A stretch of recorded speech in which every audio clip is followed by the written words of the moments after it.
are at Brown at the rock deformation lab, and we're running some friction experiment on hematite.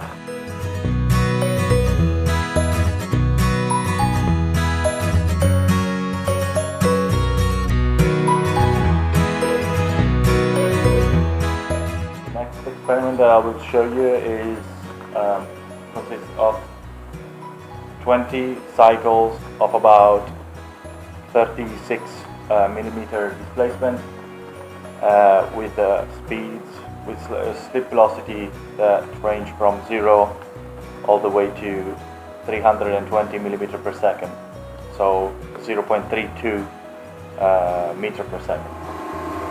Right, experiment 25-1.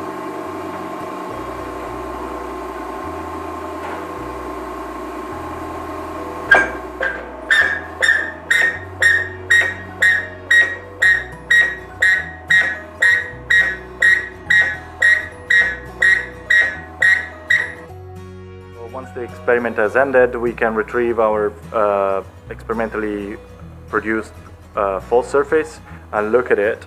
And if we look carefully, we can find spots where the surface is very shiny, and those represent fault mirror-like surface. And in those surfaces, we suspect that those surfaces are produced by asperity flash heating.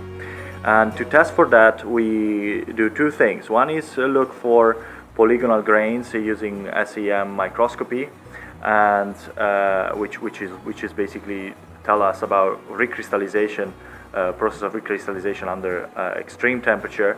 And also we use uranium helium dating, a novel thermochronometer that allows us to confirm that there was sufficient heat produced to cause helium loss, and so we hope to be able to demonstrate that that's what's happening, and asperity flash heating can activate helium loss in hematite.